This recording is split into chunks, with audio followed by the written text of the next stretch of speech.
Hello students, ఎవరైతే నా ఛానల్ని ఫస్ట్ టైం విజిట్ చేస్తున్నారో, సో ఈరోజు టాపిక్ వచ్చేసి పాంప్లెట్. సో పాంప్లెట్ని ఏ విధంగా రాయాలి. సో చాలామంది విద్యార్థులకు ఈ యొక్క పాంప్లెట్ గురించి కొద్ది మాత్రం అవగాహన ఉంది. సో ఈ వీడియోలో వారికి ఉన్నటువంటి సందేహాలు, అదేవిధంగా పాంప్లెట్ ఏ విధంగా రాయాలనే అవగాహన, ఈ కంప్లీట్ వీడియో మీకు హెల్ప్ఫుల్ అవుతుంది. అదేవిధంగా పాంప్లెట్ ఏ విధంగా వస్తుంది, ఎక్కడి నుంచి పాంప్లెట్స్ని అడగడం జరుగుతుంది, ఓకే. అదేవిధంగా పాంప్లెట్లో ఉండాల్సినటువంటి వివిధ రకాలైనటువంటి ఇంపార్టెంట్ ఎలిమెంట్స్ ఏంటివి, ఓకే. సో ఎందుకు పాంప్లెట్ అనేది అవసరం, ఓకే. ఇవన్నీ టాపిక్స్ని మనం ఈ వీడియోలో కవర్ చేయబోతున్నాం, ఓకే. సో ముందుగా ఈరోజు మన టాపిక్ వచ్చేసి పాంప్లెట్. సో పాంప్లెట్ బేసిక్గా చూసినట్టయితే మనం పాంప్లెట్ని ఎందుకు మన ఎగ్జామ్స్లో పాంప్లెట్ని బేసిక్గా అడుగుతారు చూసుకున్నట్టయితే, మన చాప్టర్, మనం చదువుతున్న చాప్టర్ ఏదైతే ఉందో ఆ చాప్టర్లో సమాజానికి సంబంధించినటువంటి ఏదైనా సోషల్ ఇష్యూస్ ఉన్నట్టయితే దానిపైన ప్రశ్నలు అనేటివి అడగడం జరుగుతుంది. అంటే ముఖ్యంగా చెప్పాలంటే పాంప్లెట్ని అడుగుతారు. సో ఈ పాంప్లెట్ జనరల్గా ఉన్నటువంటి ఇష్యూస్ గర్ల్ ఎడ్యుకేషన్ కావచ్చు, వాటర్ రిలేటెడ్ కావచ్చు, పొల్యూషన్ రిలేటెడ్ కావచ్చు, ఎడ్యుకేషన్ రిలేటెడ్ కావచ్చు, ఎలక్షన్ రిలేటెడ్ కావచ్చు, ఇలాంటివి. సో సోషల్ ఇష్యూస్ ఏవైతే ఉంటాయో అవి మన లెసన్కి రిలేటెడ్ ఉన్నాయా లేవా, ఒకవేళ ఉన్నట్టయితే అవిటిని ప్రశ్నలుగా మార్చడం జరుగుతుంది. ఇది స్టూడెంట్ యొక్క అవగాహన దానిపైన డిపెండ్ అయి ఉంటుంది. అంటే సొంతంగా స్వయంగా స్టూడెంటే తన యొక్క ఆలోచన విధానాన్ని ఇంకొక ఎక్స్టెండ్లోకి వెళ్ళాల్సి ఉంటుంది, రైట్. సో ముందుగా చూసినట్టయితే మనం ఆల్రెడీ ఒక ఫార్మాట్ని క్రియేట్ చేసి పెట్టాం. సో మీకు క్లియర్గా ఉంటుందనే ఉద్దేశంతో. సో ఇక్కడ చూసినట్టయితే పాంప్లెట్ని చాలామంది కుదించి రాస్తారు, లేదంటే తక్కువ పేజ్లో రాయడం, ఇలాంటివి జరుగుతాయి. సో ముందుగా మీరు ముందు చేయాల్సినటువంటి పని ఏంటంటే, ఎప్పుడైనా ప్రశ్న ఎగ్జామ్లో వచ్చినట్టయితే వచ్చిన వెంటనే మీరు ఆలోచించాల్సినది ఏంటంటే, పాంప్లెట్ అనేది కేవలం ఒకటే పేజ్లో రాయాల్సి ఉంటుంది మొత్తంగా. అది అప్పుడే కానీ అది కంప్లీట్ కాదనమాట.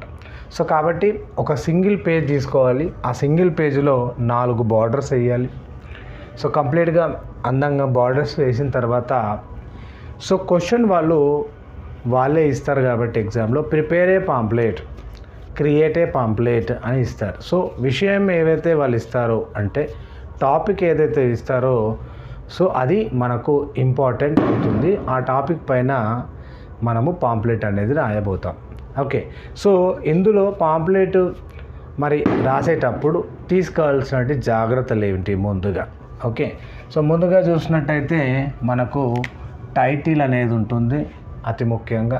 రెండో విషయానికి వచ్చేసినట్టయితే ఇంట్రడక్షన్, ఆ తర్వాత ఇన్ఫర్మేషన్, ఆ తర్వాత మనకు రీజన్స్, ఆ తర్వాత మెజర్స్, ఆ తర్వాత సజెషన్స్, తర్వాత కన్క్లూజను, స్లోగన్స్, అంతేకాకుండా నంబర్ ఆఫ్ కాపీస్, అదేవిధంగా మనకు ప్రింటర్స్. ఇక్కడ చూసినట్టయితే మీకు ఇక్కడ కూడా స్లోగన్ ఉంది, ఇక్కడ కూడా స్లోగన్ ఉంది, రైట్. సో దాని గురించి నేను మరి డీప్గా మాట్లాడతాను నెక్స్ట్ ఈ వీడియోలోనే. ఇక ఏదైతే ప్రశ్న వచ్చిందో, ఫర్ ఎగ్జాంపుల్ మనకు గర్ల్ ఎడ్యుకేషన్ గురించి టాపిక్ అనేది ఇచ్చారు ఎగ్జామ్లో. సో అదే మనకు ఇక్కడ టైటిల్ అవుతుంది. ఇక్కడ మనకు గర్ల్ ఎడ్యుకేషన్ అనేది రాయాల్సి ఉంటుంది, ఓకే. ఆ తర్వాత నెక్స్ట్ దాన్ని క్యాపిటల్ లెటర్స్లో రాయాల్సి ఉంటుంది, ఓకే, అందంగా. అదేవిధంగా ఇంట్రడక్షన్ అనేది ఇక్కడ రాయాల్సి ఉంటుంది.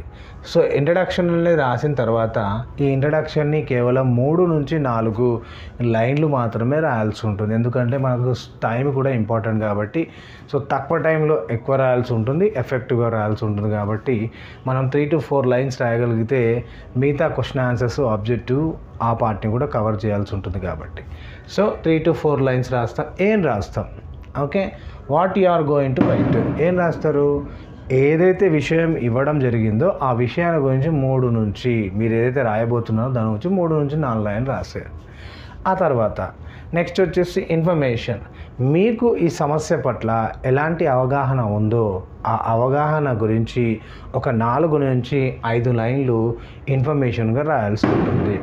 ఓకే, ఆ తర్వాత చూసినట్టయితే కొట్టివేతలు కానీ, ఓకే, దిద్ది రాయడం కానీ ఇలాంటివి మాత్రం రీరైటింగ్స్ అని అంటారు కదా, అలాంటి స్ట్రోక్స్ కానీ స్ట్రైక్స్ కానీ పెట్టకుండా నీట్గా రాయాల్సి ఉంటుంది. తర్వాత మనకు వచ్చేసి రీజన్స్ అంటే కారణాలు ఏంటివి, సో ఈ సమస్యకు ఎలాంటి కారణాలు ఉన్నాయి ఆ కారణాలను ఇక్కడ రాయాల్సి ఉంటుంది. 1, 2, సో మినిమం అని వచ్చేసి 2, మ్యాక్సిమం వచ్చేసి 3, అంతకంటే మించి మీరు రాయాల్సి ఉండొద్దు. ఎందుకు అని అంటే టైం ఇంపార్టెంట్ కాబట్టి.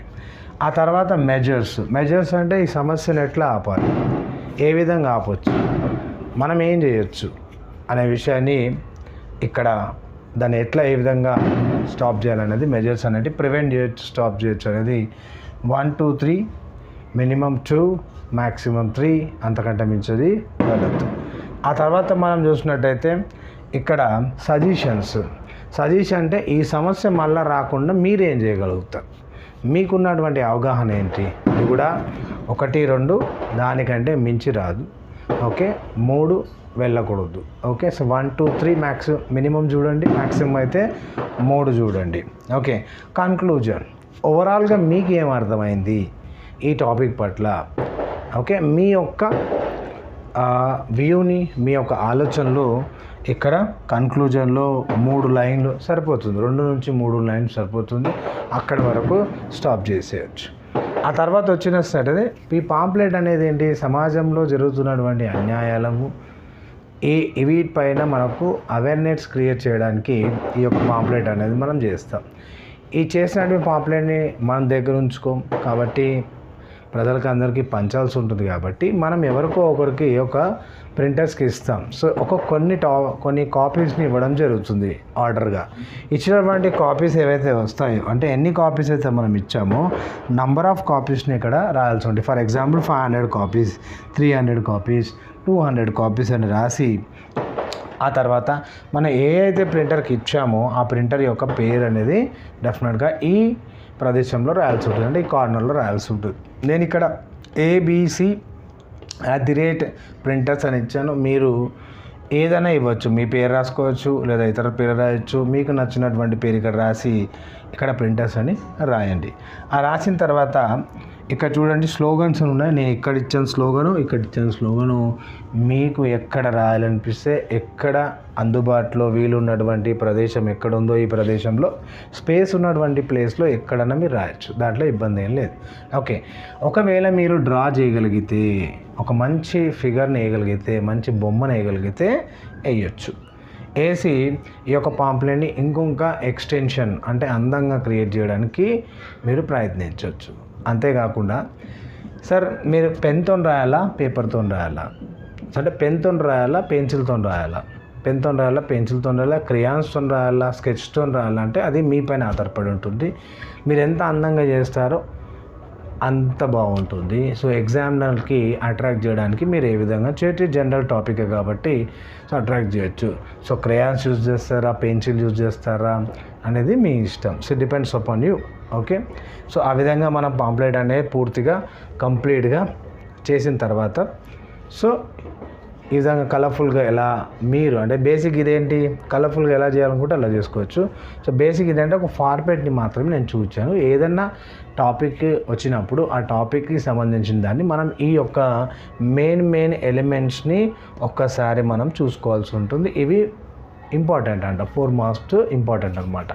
సో ఇంపార్టెంట్ కాబట్టి ఈ పార్ట్ని మనం ఖచ్చితంగా చూడాల్సి ఉంటుంది. సో దానిపైనే ఎగ్జామినర్ కూడా ఫోకస్ చేస్తాడు కాబట్టి సో రైట్, ఇది మన పాంప్లెట్, ఏ విధంగా పాంప్లెట్ తయారు చేయొచ్చు అనేది మనం ఈరోజు డిస్కస్ చేసాం.